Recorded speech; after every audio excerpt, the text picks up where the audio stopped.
Thanks, voiceover guy. And on the podcast today, I'm really pleased to have one of our illustrious agency advisors and partners, Mark Colgan. How are you doing? Very good, Chris. Very happy to be here. Thank you very much for joining us today. And I suspect you are, judging by your background, you are working from home in your home office, which is in Portugal. It is, yeah, Lisbon. Hey, how Lisbon. about that for a memory? I Great can't remember memory. what day it is, but I remember that. Um, Mark, tell us a little bit about yourself. Like, who are you? What do you do? I know we don't have too long to go through the whole history. My name is Mark Colgan. I've spent the last 14 years in B2B sales and marketing. More recently in my career, I've either managed an agency or I grew an agency from co founded it and then exited it in December 2022. I took some time off. And then after I decided to take some time off, I worked out who I want to work with, which is agency owners. So you've after leaving the agency fold, having some time off, just prove to me you're not insane. Why did you come back to agency land? Great question. So I spent a lot of time thinking about what I wanted to do next, and I actually didn't want to rush into building another agency. So I'll put it out there. Never say never, but for now, that's not what I'm interested in. And when I was reflecting on what I really enjoyed about building and running an agency, and the moment that it changed for me in my previous agency was when I stopped doing the sales. So when I hired a salesperson and got that person up to speed, I actually didn't like doing some of the other stuff, but I just wanted to do the sales stuff. And I enjoyed that whole process of having conversations with people, understanding what their challenges are. If you can help them, help them. If you can't help them, then point them in the right direction. And after speaking to a few friends, I did loads of catch up calls, Chris, with like friends and business Mm, friends. And I realized that not every agency owner has a sales background.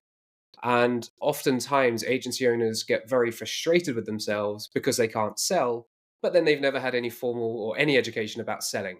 And I thought that there's a gap that I could potentially help with. So that's why now, agency sales design, the idea is to help with generating net new pipeline and then also closing deals. mm. Typically, I help with the pipeline first, then help closing the deals. So I want to scratch into this a little bit because I'll put my agency leader hat on.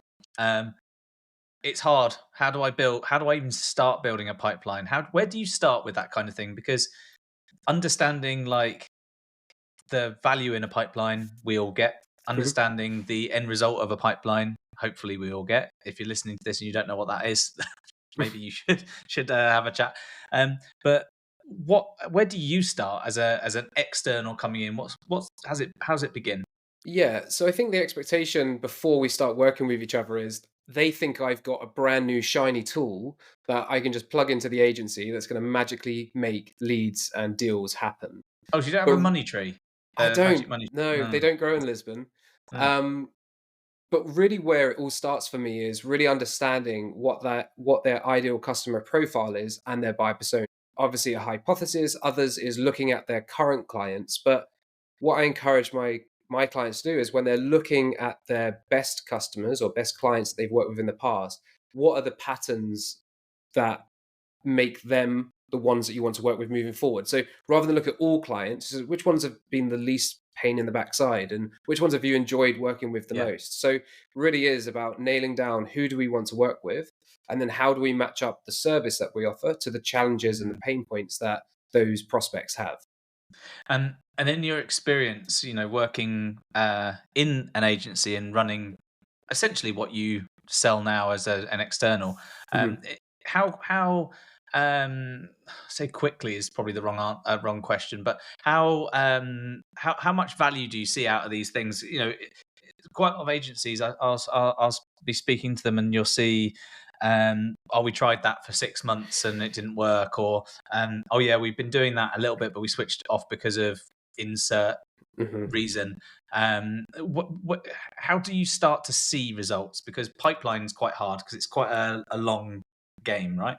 Yeah, yeah. So the first thing that I do with clients is so I want to try and provide as much value as quickly as possible. Now, setting up an outbound prospecting campaign or Mm, sequence is going to take some time. mm, So the first thing that I do is also first of all work out the ICP and buyer persona, and then I look for some low hanging fruit opportunities within their existing pipeline. So I start really closest to revenue. So if they have deals that are in their pipeline that are open, I I don't really coach them, but I just ask, what are you doing to try and close this? Yeah. The answer usually, Chris, is nothing. Yeah. I've sent an email 2 weeks ago and they Another haven't come back chaser to me. and another Yeah. So it was chaser. like, okay, let's get on those. Let's chase those. Now, what about the proposals that you sent out? Have a few months ago, for example. So past business that you haven't closed. Have you spoke to them? Have you found out if they went through with the solution that they went with? So I used to work in recruitment, and one of the biggest wins for me is I may have lost out on a role. So another recruitment agency placed a candidate in a Mm. role, but I would then call up that hiring manager on the day that that person was supposed to start and say, "How's Chris getting on?" And that hiring manager goes, "Oh, Mark, they didn't turn up, or they pulled out at the last minute."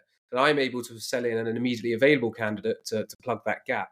And I have that same mentality with sales and try and teach that to agency owners. Just because you got a no a couple of months ago doesn't mean that they've actually done anything to change their current state. So there's Mhm. some opportunity there. And then also people that have booked a call with you but never showed up. That's getting pretty bottom of the barrel, but they're still worth at least a Yeah. message just to see if there is an interest now. Yeah. Yeah, honestly, this guy comes back and again, should never buy on Fiverr unless you really want a good service like this voiceover guy. Sorry about that, Mark. I'm looking forward to asking this question because you've been insane enough to come back into the agency land after a very good, clean break. Um, what do you love most about working with agencies now? I feel the thing that I'm motivated by. So I love the whole process of selling, as I mentioned before, Mm, and I celebrate the wins when my clients close the deals.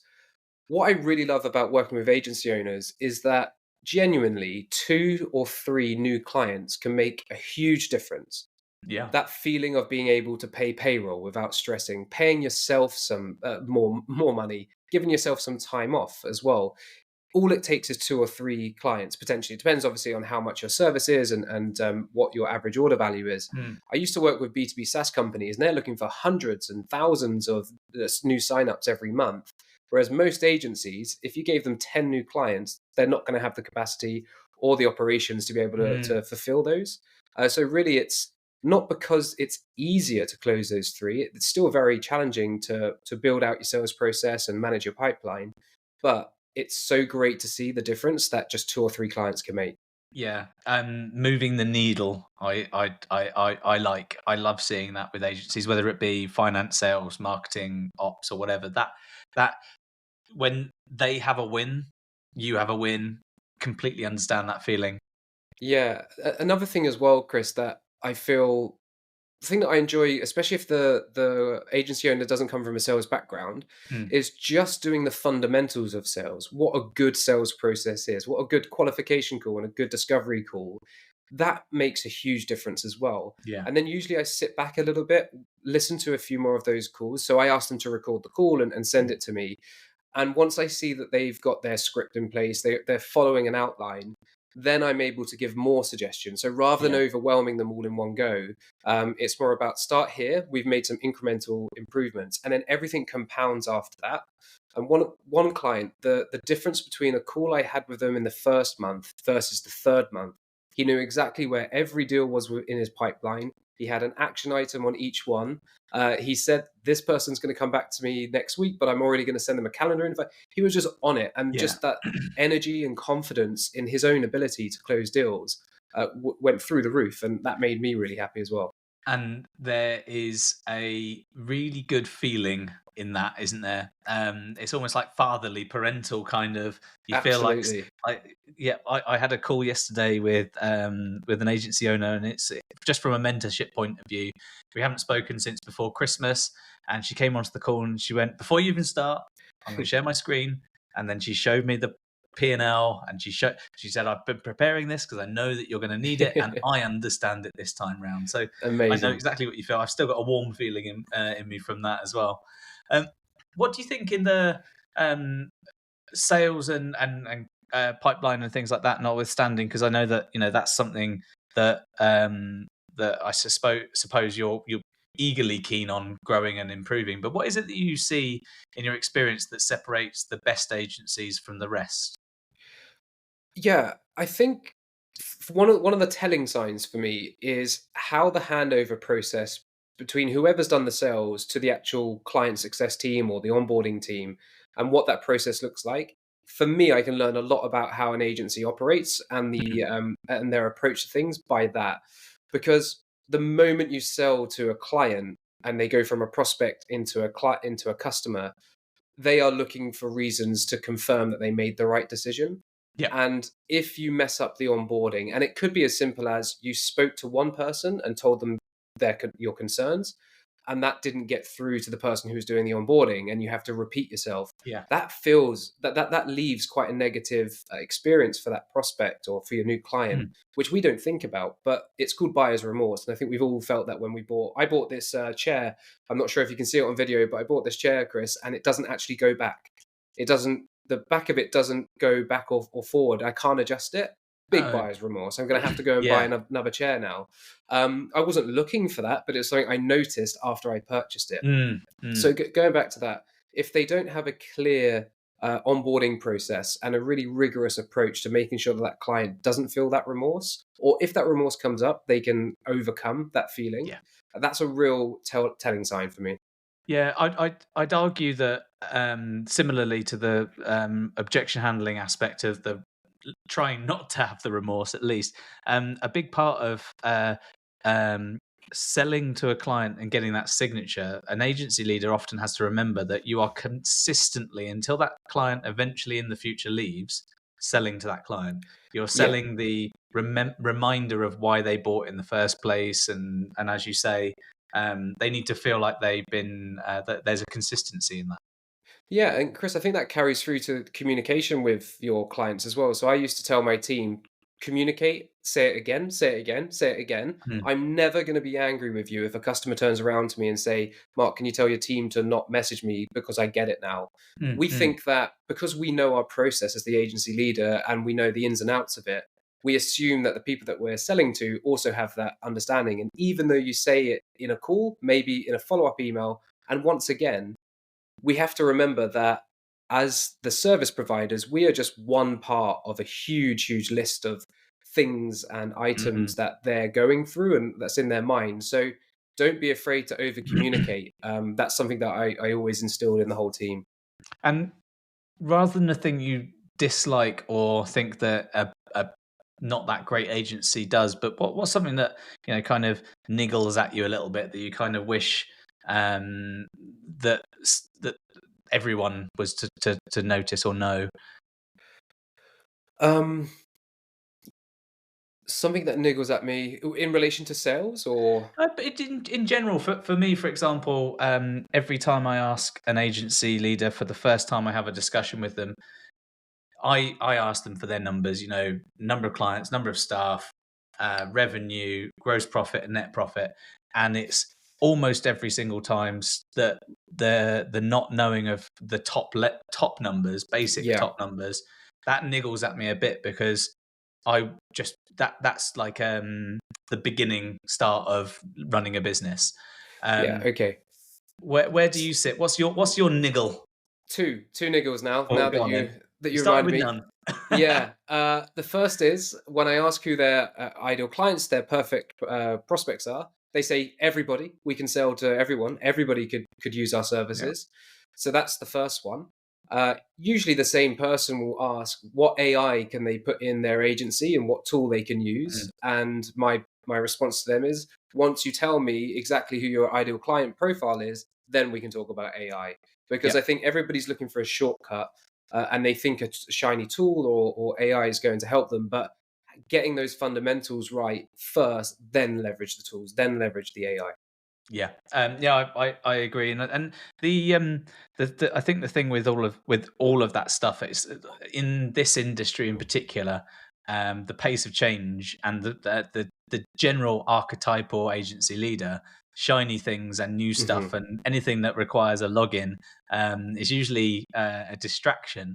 Um, Having a real kind of long-term vision for the business allows you to really distill down to that ideal client persona, because Hmm. let's say in 3 to 5 years I need to be in XYZ financial or scale position.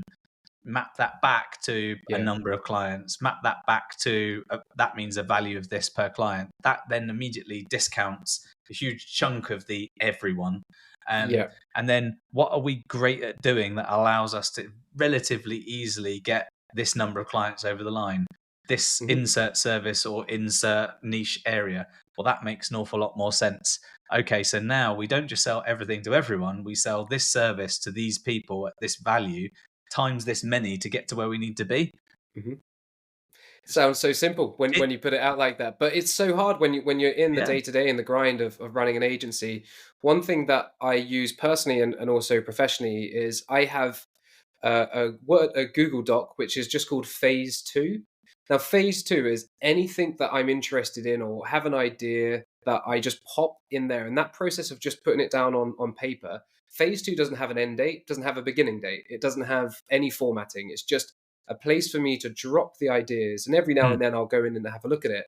But I'll only approach anything in Phase Two once my Phase One is done, and Phase One is never done. So it's like a good mental exercise for me. That works for me. So maybe try that out. Lovely.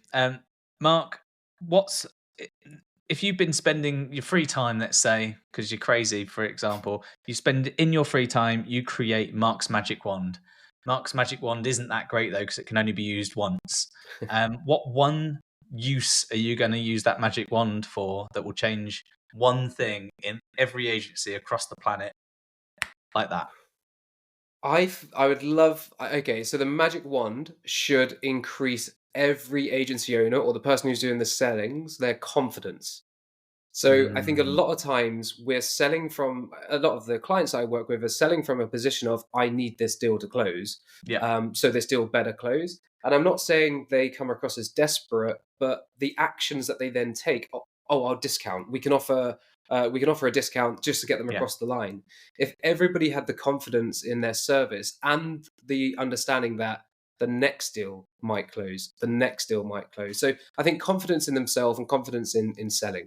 Yeah, no, I completely agree. And do you know what? That's probably one of the best answers I've had for a while. Not Oh, discounting thanks. any of the other fantastic guests, but the that bridges an awful lot of different areas across the business. If you're confident that you've got the right people, and you're confident that you know the service, and you're confident you know the industry or niche that you're working in, and you're confident you've got the right tools and the right softwares and blah blah blah, then you can confidently walk in a room and say with confidence, Hmm. this is the price for these services, which I can relatively confidently say will generate these leading measures of success or these future results for you.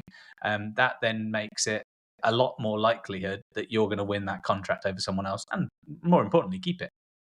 And Chris, I've been there in the seller's position where I won't say the company I was working for, but the service wasn't great at the time. They were going through issues Mm. with staffing and capacity. I did the same sales call. I said the same thing. I did the same follow up. I ticked all the boxes, but I just wasn't able to close when I Yeah, was able to close, but not at the same rate as before. And I was doing nothing different other than the fact that in the back of my mind, I knew that if this client signed up tomorrow, they're going to have a pretty bad experience. And that vibe just went yeah. across. Same script, same follow up, same message, but the vibe was just off. And it really does make a difference. Final curveball question for you. Feel free to be as honest as you like. On Instagram, on LinkedIn, on TikTok, and on Twitter, I don't know about you, you probably even get it yourself. I see, and a lot of agency owners see, I will appointment set X number of Y's in Z time or your money back kind of things. Um, and I know what I feel about that. How do you see those kinds of outfits? So I'm passionate about outbound prospecting, cold emailing. It's a craft, it's something that I love. Mm, What I've disliked, especially in the last year, 18 months, is the kind of AI copywriting tools that have come out to make cold email effective. And what happens there is that people jump on, if they're not drop shipping, they're now doing AI agencies. If they're not doing AI agencies, they're doing cold email agencies as well. I I haven't met an agency owner that wants 20 to 40 qualified leads a month. Yeah. And I then ask myself, do these people who are running these agencies, have they ever ran an agency before? If you're selling a course or something which is a Yeah. transactional, then great, yeah, you need that volume, but you can't you can't spend that much time having calls. 40 calls is maybe 20 hours in a month, Mm. as well as everything else that you have to do. And the majority of leads from cold outbound close a lot longer than inbound, and there are other ways to generate pipelines. So, Chris, I feel like you and I could have a separate conversation Oh about yeah. this and share our opinions. But yeah, ask yourself: do you need 40 leads a month? No, is the answer. Thank you very much for that. It was a burning thing that I had in my head to ask you. Um, Thanks so much for coming on the podcast, Mark. It's been great to talk to you. Hopefully, we'll have you back for one of our webinars or another podcast in the future. Absolutely. Thank you so much, Chris. See you soon. And in our next podcast, we'll be talking to another either agency leader, agency advisor, or agency partner, and to hear their advice, their lessons, and things that they've learned along the way.